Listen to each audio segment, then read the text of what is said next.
अन्नदाता। पग पग पर है संग तुम्हारे अन्नदाता। लहू किसानों का बन के पसीना सींचता है धरती का सीना। मेहनत का तेरी हक दिलवाने, नई तकनीक नई खोज बताने।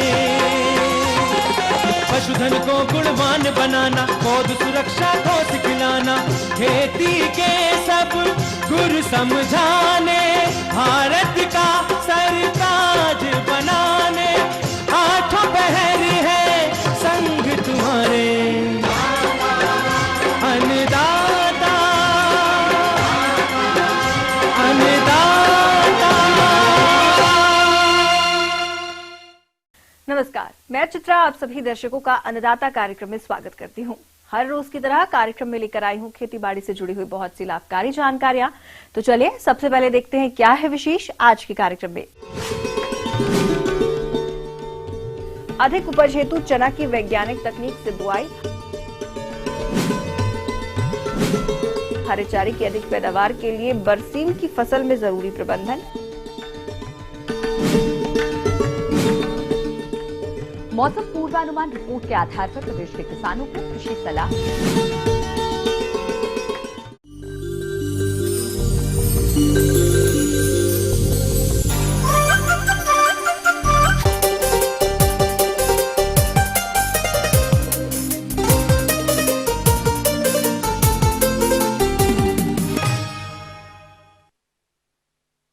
छत्तीसगढ़ राज्य में जो किसान मध्यम और लंबी अवधि वाली धान की किस्मों की खेती करते हैं, उनमें से जिन किसानों के पास रबी मौसम में सिंचाई जल की कमी है, वो किसान रबी मौसम में चना की खेती करते हैं।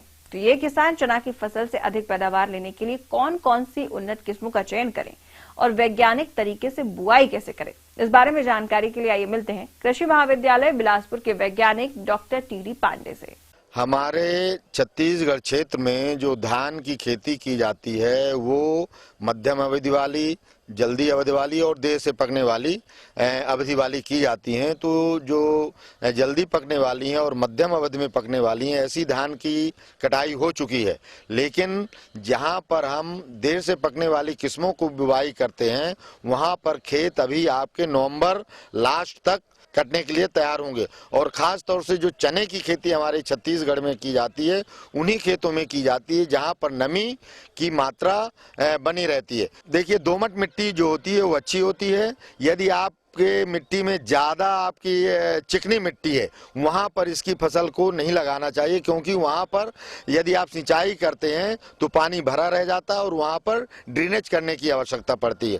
तो आपकी दोमट मिट्टी सबसे अच्छी उपयुक्त मिट्टी होती है चने के लिए। तो ऐसे खेतों में धान की कटाई के बाद जमीन को बहुत महीन करने की आवश्यकता नहीं होती, लेकिन खेत इतना आप तैयार करें जिससे कि खेत पूरी तरह से खुल जाए और उसमें वायु का संचार अच्छी प्रकार से हो सके। तो इस प्रकार से चने की खेती के लिए आपको 2 से 3 जुताई करना आवश्यक होता है। ढेले आपके बहुत बड़े बड़े नहीं हो, जो नमी की मात्रा है वो इतनी होना चाहिए जिससे कि आपकी जुताई अच्छी प्रकार से हो सके। तो चने में बेसिक रूप से जो आधार रूप से हम उर्वरक की बात करते हैं, वहाँ पर nitrogen 20 kilogram, phosphorus 40 kilogram and potash 30 kilogram प्रति हेक्टर के हिसाब से डालना चाहिए। साथ साथ 20 किलोग्राम सल्फर का उपयोग भी इसमें किया जाता है। लेकिन यदि आप सुपर फास्फेट के माध्यम से फास्फोरस का उपयोग करते हैं, उस अवस्था में उसमें सल्फर भी होता है, इसलिए सल्फर आपको अलग से डालने की आवश्यकता नहीं होती।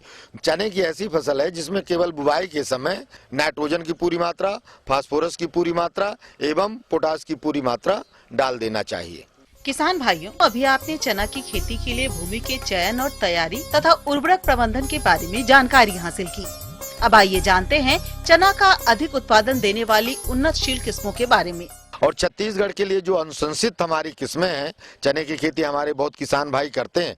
JG 315 है, JG 74 है, JG 10 है, JG 14 है, JG 32 है, JG1 एंड ICC भी करके किस्में हैं। इसके साथ साथ हमारे विश्वविद्यालय से निकाली गई वैभव करके किस्म है। इसका यदि आप लगाते हैं तो इनसे अच्छा उत्पादन असिंचित अवस्था में 8 से 10 कुंटल और सिंचित अवस्था में 12 से 15 कुंटल प्रति हेक्टेयर के हिसाब से उत्पादन प्राप्त होता है। किसान भाइयों, चना की फसल को भूमि और बीज जनित फफूंदी रोगों से बचाने के लिए कार्बेंडाजिम दवा की 3 ग्राम मात्रा से प्रति किलोग्राम बीज को उपचारित करें। इसके बाद राइजोबियम कल्चर 10 ग्राम और PSV कल्चर 10 ग्राम से प्रति किलोग्राम बीज को उपचारित कर बीजों को छाया में सुखाएं। इसके अलावा वैज्ञानिक तकनीक से बुवाई कैसे करना है, आइए जानते हैं।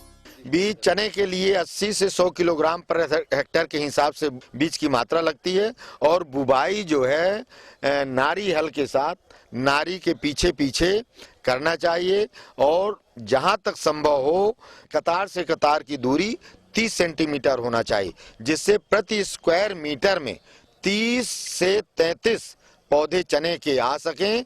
इस प्रकार से यदि आप बुवाई करते हैं तो पौधों की संख्या होती है, पौध संख्या होती है, वो बराबर होती है और उत्पादन अच्छा प्राप्त होता है। किसान भाइयों, अभी आपने चना की वैज्ञानिक बुवाई विधि के बारे में जानकारी प्राप्त की। अब आइए जानते हैं चना की फसल में खरपतवार नियंत्रण और सिंचाई प्रबंधन के बारे में। खरपतवार के लिए चने में देखिए रबी की फसल है, रबी में उतना ज्यादा खरपतवार का प्रकोप नहीं होता है, फिर भी एक टर्गा सुपर करके दवाई आती है जिसको कोजेलोफापीथाइल कहते हैं, उसका 40 ग्राम दवा बुवाई के 15 से 20 दिन बाद यदि आप डालते हैं तो इसमें विभिन्न प्रकार के जो घास वाले कुल के खरपतवार होते हैं वो नष्ट हो जाते हैं। इस प्रकार से यदि आप इसका उपयोग करते हैं तो आपकी फसल में किसी प्रकार के खरपतवार नहीं होते हैं।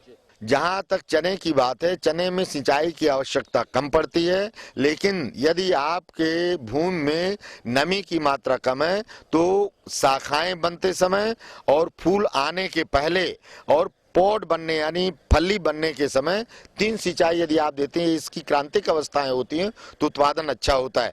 तो उसी के अनुसार आपको समय का संयोजित करके आपको सिंचाई करने की आवश्यकता होती है। ये थी कुछ उपयोगी जानकारियां। अब यहाँ पर लेते हैं एक छोटा सा ब्रेक, जल्द लौटेंगे। कार्यक्रम में आगे है और भी महत्वपूर्ण जानकारियां, आप बनी रहिए हमारे साथ।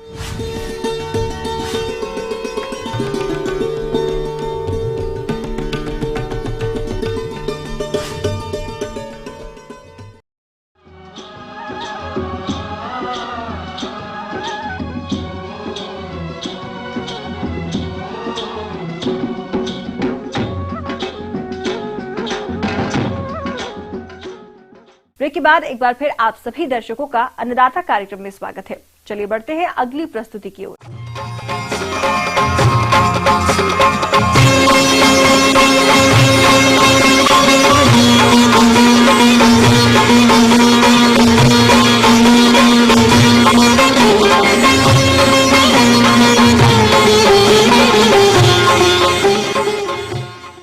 हमारे प्रदेश में अधिकतर किसान भाई गाय भैंस का पालन करते हैं और इन दुधारू पशुओं के आहार में हरे चारे की पूर्ति के लिए जिन किसान भाइयों ने बरसीम की बुआई कर दी है, उनकी फसल बुआई के समयानुसार बढ़वार की अलग अलग अवस्थाओं पर है। इस फसल से हरे चारे की अधिक पैदावार के लिए फसल में सिंचाई और उर्वरक प्रबंधन और कटाई कब करें तथा कटाई के बाद फसल का प्रबंधन किस तरह से करना है, इन्हीं सब बिंदुओं पर जानकारी के लिए चलिए आज मिलते हैं आंचलिक कृषि अनुसंधान केंद्र मुरैना के वैज्ञानिक डॉक्टर संदीप सिंह तोमर से। जैसा कि हम किसान भाई देख रहे हैं कि बरसीम जो है चारे की एक प्रमुख फसल है, क्योंकि रबी में जो चारे के लिए फसलें उगाई जाती हैं उसमें या तो किसान भाई जई उगाते हैं या बरसीम या लूसन को उगाते हैं, यही मुख्य फसलें मानी जाती हैं। तो बरसीम उसमें सब में प्रमुख मानी जाती है और चारे की गुणवत्ता के हिसाब से भी ये पशुओं के लिए बहुत अच्छी होती है दुग्ध उत्पादन की दृष्टि से। किसान भाइयों, बरसीम की फसल से गुणवत्ता युक्त अधिक हरा चारा प्राप्त करने के लिए बरसीम की कटाई करते समय तो सावधानी रखनी ही है, साथ ही साथ यूरिया के छिड़काव और सिंचाई प्रबंधन पर भी ध्यान देना होगा। तो आप किस तरह से करें इन कार्यों को, आइए जानते हैं। तो उसमें देखें कि जो आपने बो रखी है वो फसल लगभग 1 और 1.5 महीने की किन्हीं क्षेत्रों में हो रही है। तो इसमें आप देखें कि इस तरह से जो पहली कटाई के लिए तैयार हो रही है तो आप उसके चारे की कटाई करें।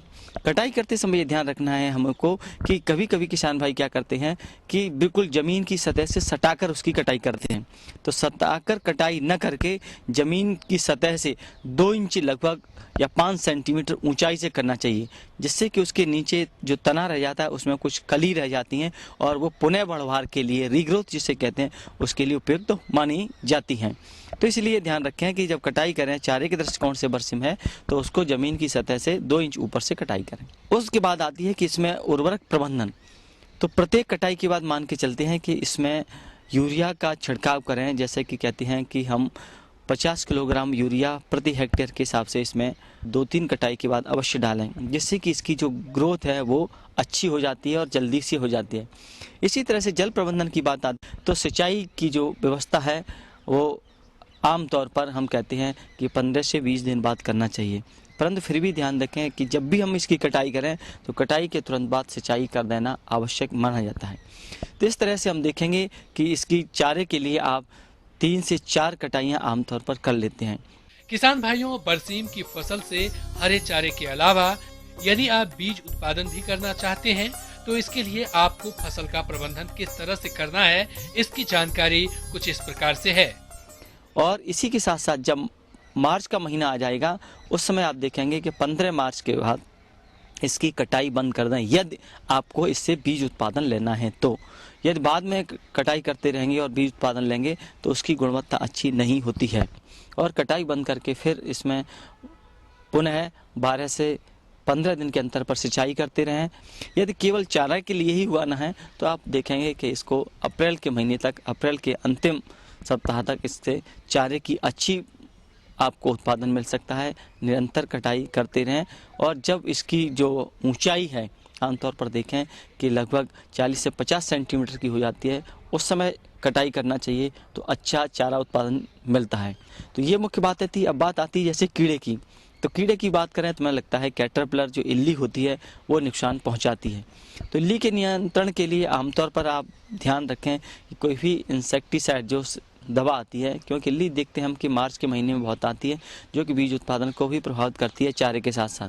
तो इसके नियंत्रण के लिए कोई भी मेटासिस्टाक्स या क्यूनालपास जब कटाई बंद कर दें उस समय हम बीज उत्पादन पर भी कोई फर्क नहीं पड़ता है। और इस तरह से रासायनिक दवा का उपयोग करके 1 ml दवा 1 लीटर के हिसाब से पानी में मिलाएं और इसका स्प्रे करते हैं तो ये कीट का नियंत्रण किया जा सकता है। तो देखेंगे कि बीज के लिए आप उपयुक्त देखेंगे इसमें बॉल बनेंगे और बीज का भाव होगा और जो बीज है वो मई के अंतिम सप्ताह तक तैयार हो जाता है। फिर इसकी कटाई जो है हसिया द्वारा किसान आमतौर पर करके और उसको खलिहान में अच्छी तरह सुखाएं और थ्रेशिंग करके अच्छी गुणवत्ता युक्त बीज प्राप्त कर। आगे और भी है बहुत सी रोचक जानकारियां, पर यहाँ पर रुकेंगे एक छोटे से ब्रेक के लिए। जल्द हाजिर होते हैं।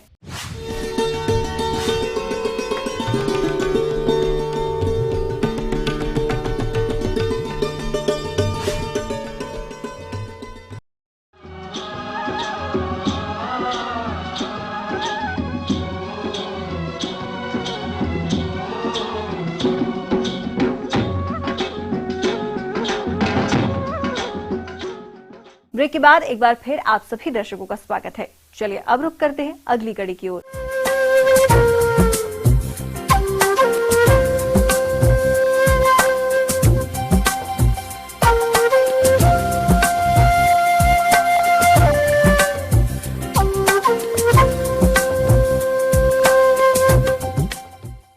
मौसम के अनुसार प्रबंधनों पर ही टिकी है आपकी खेतीबाड़ी, इसीलिए मौसम पूर्वानुमान और उस पर आधारित साप्ताहिक कृषि सलाह इस प्रकार है।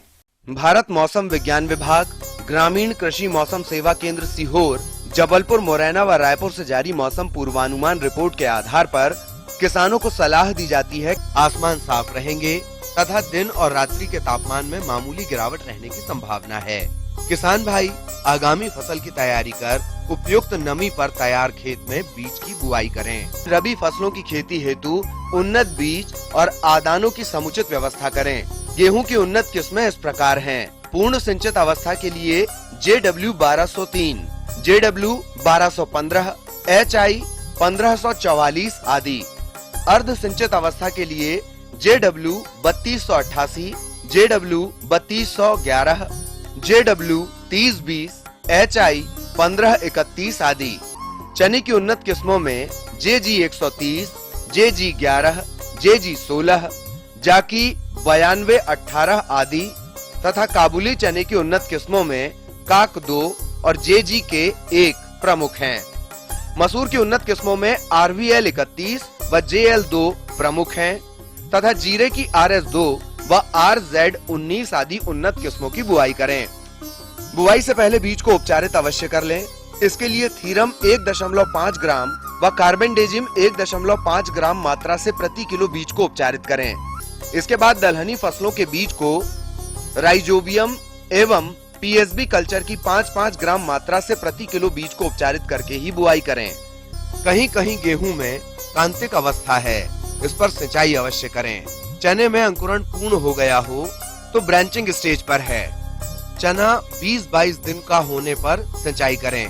तैयार सोयाबीन की फसल को 8 से 10% नमी पर भंडारण करें।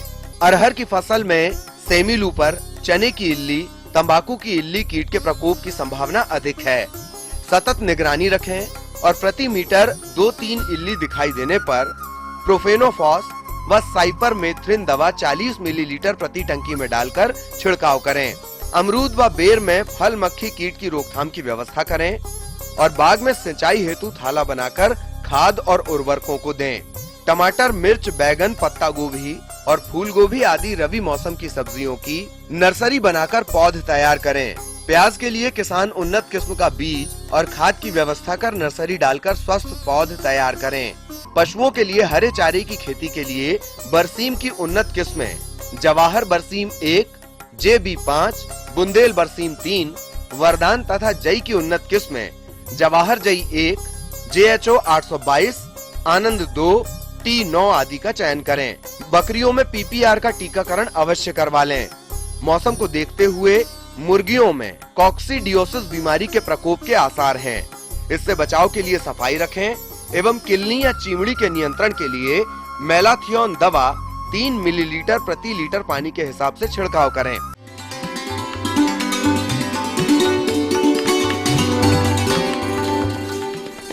अन्नदाता हेल्पलाइन निशुल्क फोन संपर्क सेवा के माध्यम से आपके द्वारा पूछे गए प्रश्नों में से 1 या 2 महत्वपूर्ण प्रश्नों को हम अपने कार्यक्रम में शामिल करते हैं और इसी के तहत आज का चयनित प्रश्न और उसका जवाब इस प्रकार है। अन्नदाता निशुल्क फोन संपर्क सेवा के माध्यम से पूछे गए प्रश्नों में से आज हमने जिस प्रश्न को कार्यक्रम में शामिल किया है उसे पूछा है ग्राम जमुई, जिला भिंड के कृषक गणेश कुमार ने। यह सरसों की फसल में लगने वाले पर्णचित्ती रोग के नियंत्रण के बारे में जानकारी चाहते हैं। तो गणेश कुमार जी, आपकी जानकारी हेतु प्रस्तुत है कार्यक्रम का यह अंश।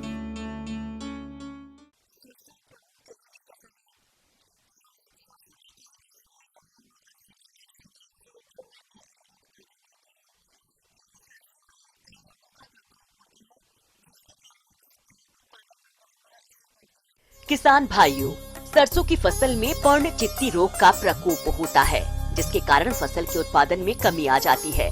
तो क्या है इस रोग की पहचान के लक्षण, आइए जान लेते हैं।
तो देखा किसान भाइयों, ये रोग आपकी फसल को कितना नुकसान पहुंचा सकता है।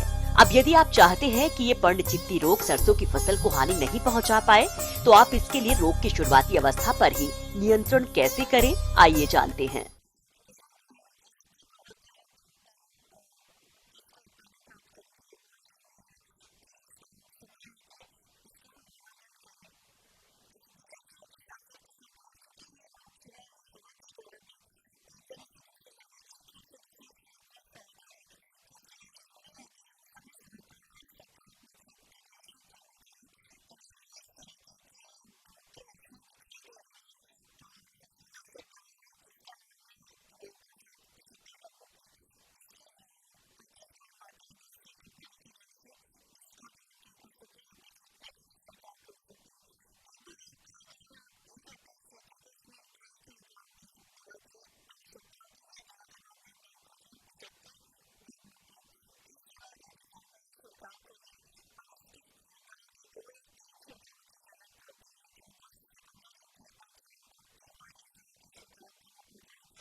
राज्य की विभिन्न मंडियों में कृषि उत्पादों के चढ़ते उतरते बाजार भाव की संक्षिप्त जानकारी इस प्रकार है।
आइए अब देखते हैं कल दिखाए जाने वाले कार्यक्रम की मुख्य झलकियां।